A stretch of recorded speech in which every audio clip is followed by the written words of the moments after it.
Dans le chapitre 19, la Bible nous parle de Jésus-Christ. Jésus-Christ, après avoir été crucifié, étant à la croix, la Bible dit à un moment donné, il a eu soif. Mais les soldats qui l'ont crucifié étaient encore là, en bas de la croix, ils n'étaient pas encore partis. Et puis Jésus leur a dit, ah les gars, pardonnez, il y a soif. S'il vous plaît, donnez-moi un peu d'eau.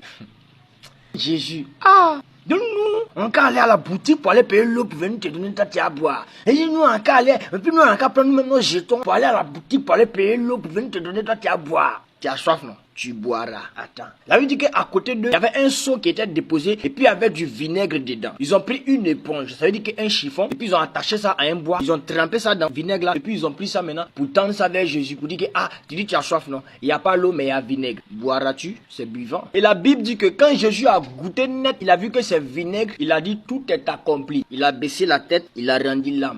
Pardon, il a rendu l'esprit. Quand Jésus est mort, puisqu'il n'était pas le seul crucifié ce jour-là, ils étaient trois. Il y avait Jésus et puis deux brigands. Le sabbat approchait. Or, le sabbat, c'était quelque chose qui était très important pour les Juifs. Et le jour où ils ont crucifié Jésus là, c'était le jour de la préparation du sabbat. C'est-à-dire que le sabbat est demain. Aujourd'hui, c'est la préparation du sabbat. Donc, eux, ils ne voulaient pas que le sabbat vienne trouver les crucifiés là sur la croix. À l'époque, quand on crucifiait quelqu'un et puis le sabbat approche qui n'est pas encore mort, on vient rompre ses pieds. C'est-à-dire qu'on vient casser ses pieds pour précipiter sa mort. La Bible dit qu'ils sont partis vers le premier brigand, ils sont partis trouver que lui n'est pas encore mort. Ils ont rompu ses pieds. Ils sont allés vers le deuxième brigand, ils sont allés trouver que lui aussi n'est pas mort. Ils ont rompu ses pieds. Quand ils sont arrivés au niveau de Jésus net, ils sont venus trouver que Jésus était déjà mort. Et la Bible dit que c'est arrivé comme ça pour qu'une prophétie s'accomplisse. Cette prophétie qui dit que aucun os de Jésus ne sera brisé. Comme les soldats ont vu que Jésus était déjà mort, c'était plus nécessaire de rompre ses pieds. Les gars ne voulaient pas partir cadeau. Ils ont pris une lance et puis ils ont percé son côté. Quand ils ont percé son côté, la Bible a bien précisé que du côté de Jésus, il sortit du sang et de l'eau.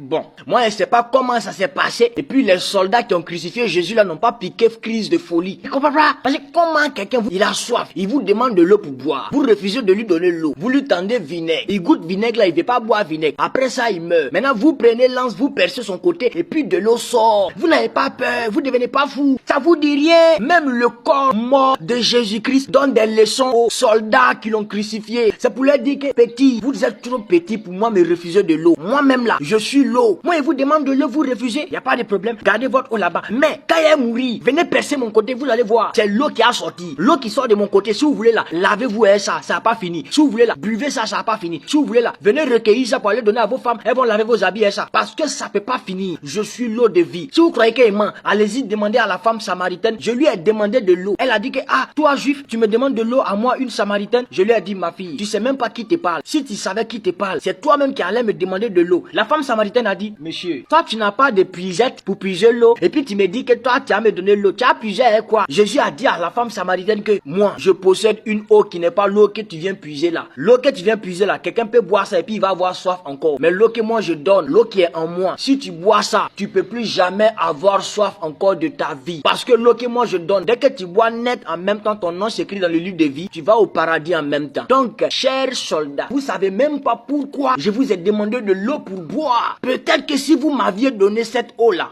votre péché vous serait pardonné. Mais vous avez refusé de me donner l'eau. Vous m'avez percé le côté. De mon côté, l'eau est sortie. Vous êtes trop petit pour me refuser l'eau. Je suis votre créateur. Je suis celui qui a créé l'eau. Au commencement, la Bible dit que la terre était informe et vide. Et l'esprit de Dieu se mouvait sur les eaux. C'était moi cet esprit-là. Et encore, les disciples, quand ils étaient dans la barque au milieu de l'eau, j'ai marché sur l'eau pour venir vers eux. Le même esprit qui se mouvait sur l'eau dans Genèse, c'est ce même esprit-là encore qui a pris une forme humaine pour venir marcher sur l'eau pour rejoindre les disciples. Et c'est ce même esprit-là encore qui s'est fait chair. Et puis toi, tu as crucifié comme ça. Et puis on te demande l'eau, tu dis, tu donnes pas. C'est cette eau-là qui a coulé de moi pour sortir. J'aimerais dire à une personne, la Bible dit que tel il est, tel nous sommes aussi dans ce monde. Jésus-Christ vit en toi. Tout ce que les hommes t'arrachent, ou bien tout ce que les hommes te refusent, se trouve déjà en toi. Jésus est le créateur de toutes choses. Toute chose lui appartient. Il possède toutes choses. Tout ce que Jésus possède se trouve en toi. Parce que Jésus lui-même, le propriétaire de toutes choses, habite en toi. Donc, si tu as besoin de certaines choses, ne va pas d'abord vers les gens. Parce que déjà même, ils vont te refuser ça. Mais viens vers Dieu. Rentre en toi-même. Dans la présence de Dieu, dans ton lieu secret, Jésus est là. Tu lui dis, Seigneur, j'ai besoin de ça, j'ai besoin de ça, j'ai besoin de ça. Il va te mettre dans une position où les hommes vont te crucifier. Quand ils vont te crucifier, ils vont penser que c'est fini pour toi. Là maintenant, ce que tu leur avais demandé, le besoin que tu avais, que eux tous ils savaient et ils pouvaient te donner, mais ils t'ont pas donné, cette chose-là va sortir de toi. Tu vas prendre ça ça, tu vas continuer ton chemin. Parce qu'ils ont refusé de donner de l'eau à Jésus. Ils ont piqué Jésus, l'eau est sortie. J'aimerais dire à quelqu'un, tu as Jésus en toi.